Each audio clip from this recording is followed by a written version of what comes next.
guest. Thanks, guys, for that update. We do have a special live guest. So we have Katie Love, Marketing Manager over at Workhound, joining us. Katie, how are you? I'm wonderful. Thanks, Tony. Awesome. Well, I know want to touch on kind of what's happening with the modern employee. What do they want? What are they looking for? So let you kind of take it away. Yeah, I think this is a great follow-up to all of the things that are happening in the market that can't be controlled right now, but what we can control is how employees are taken care of and how we consider their needs as employers or as even teammates. What we know, and you know what Workhound does is specializes in anonymous communication and that feedback from frontline workers across the supply chain. And three basic themes we often see are, the needs are pay, that we have to pay employees enough to keep income off the table. So we're thinking about with supply chain workers that can often be very inconsistent. We see fluctuations all the time. There are questions often in the feedback about simply how it works. So looking for ways to pay them consistently and high enough so that income's off the table. Second of all, hiring a team that fosters a culture of mutual respect and collaboration. We often see in the supply chain lots of chaotic power structures, right, that frontline workers might be considered second-class citizens. Look for employees that are going to treat frontline workers with respect. And then lastly, what we saw in our 2021 driver feedback trends report is that drivers who communicated about training were 50% more likely to leave their employer. So look for opportunities for professional growth, whether that's in safety training or better training on the job or a more efficient and effective style of professional growth. Yeah, I think you make a lot of great points. I mean, I think those trends don't just hit the supply chain, but they hit everywhere. I mean, people are always looking for money and they don't want it to be a stressor on their life. They're looking for people they respect and can learn from constantly. So, I mean, I think all of those things hit the nail right on the head. And how do they take that and kind of implement it? How do these supply chain companies take this feedback and start implementing that into their everyday aspects of their job? That's a great question.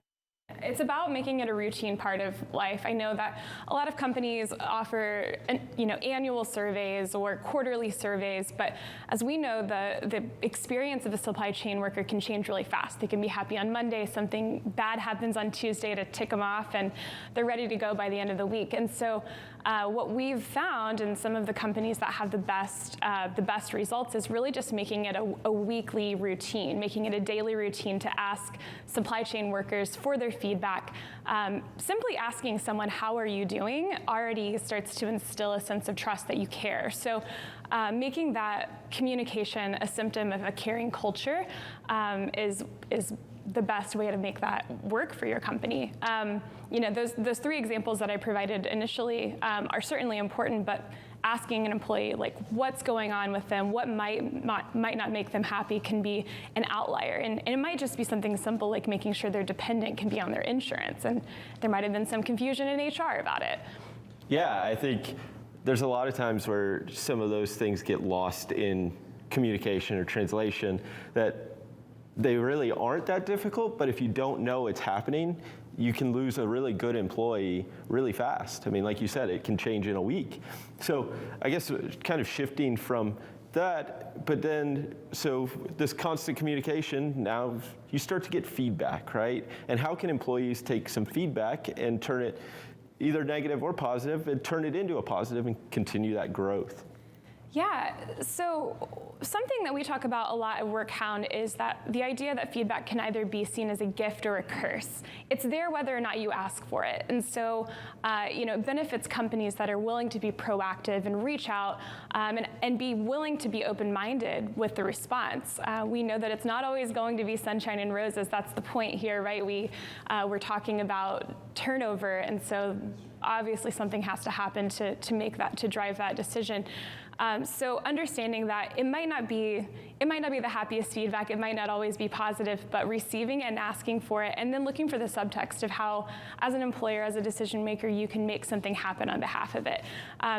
We can get feedback from a driver that says, I just don't like my driver manager, I don't like my dispatcher, and not liking someone isn't great, but there might be a better way to work with them. We might be able to find a better way to connect those two employees so that they can see eye to eye and understand the issues that each other are facing. So what it's really all about, and the very heart of it, is empathy and understanding the true experience of a supply chain worker from the sake of someone sitting at a desk and not seeing what it's like to be behind the wheel of a truck. Yeah, and I know it's been a hot topic recently. I mean, you hear stories about drivers having to wait to be loaded and unloaded and not getting paid and things like that. It just, all these stressors that they face, that somebody sitting telling them, hey, you've got to be here at this time, is placing this stress on it. And sometimes they may not understand that, hey, they've got other things in their life that are coming up too that are stressful. So I think having that open line of communication is vital. And I think the ones that do succeed and the ones that probably you see in the survey are the ones that have that information. Yeah, certainly. It truly is just all about that, about coaching even the front line of the drivers. So if it's their dispatchers or driver managers or trainers, to help them even understand the daily experience of a driver so they can have better empathy for their experience. Awesome. Well, touch a little on how Workhound's helping them, helping the supply chain companies deal with this feedback and trying to get them, advancing into a more modern look for their employees. Great question. Really good example of this is like you or I, we might see our leaders, our decision makers, our employers regularly, right? And for a driver, they might not see them ever. They might see them during training, and then they only hear about their job or hear about what's happening at their company through email or text message or an occasional phone call. So we work with HR managers, recruiters, retention leaders at companies weekly to help them dissect that feedback they're receiving regularly from drivers and then identifying trends to take action. So we know that some of those trends really are macro issues. Sometimes they're micro issues. They're just a one-off communication from a driver that says, I don't understand how this works, or I'd really like for this to be changed. So we have customer success managers that consult with companies weekly, sometimes more frequently, sometimes less frequently. It's all about their needs to help them drive success and see results, and really sort of serve as a translator to say, we've seen this type of communication from multiple drivers. We have over 70,000 drivers on the platform now. So oftentimes if we get feedback, we've seen something like it before, and we have a whole team of experts that can help kind of dissect that and translate it into actionable results. We know that asking for feedback sometimes is dealing with feelings. We're asking how people feel. But feelings drive decisions, right? If we're talking about staying at a company or leaving a company, at the heart of that is a feeling. So we can help companies of all kinds figure out what those feelings mean and how they're going to drive the decision for a worker to stay or leave. Yeah, that's awesome. And especially in something like supply chains, in trucking especially, where you see driver turnover at 100% or more sometimes in a year, right? I mean, you're having to hire, for every job, you're having to hire 2 people, right? That person's leaving within the year. So I think that's being able to take that feedback and use it is really beneficial. So where can people go? I know, see on here, Workhound's hiring. So it's talk about what a day-to-day, like at Workhound, what are y'all hiring, and what's a day-to-day look like? Ooh, I love that question, because we are hiring.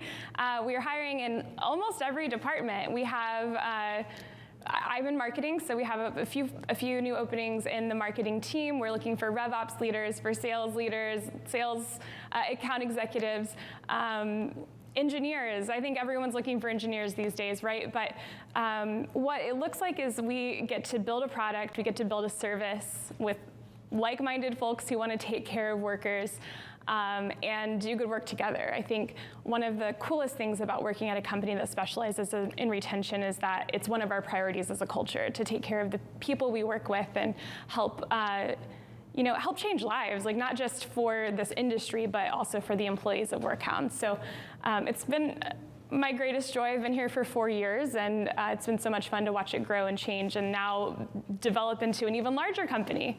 Awesome. Yeah, it sounds like great things are happening and a lot of useful information that supply chain companies can use in their day-to-day operation. So with that, I think we're just about out of time, but it was great having you in studio.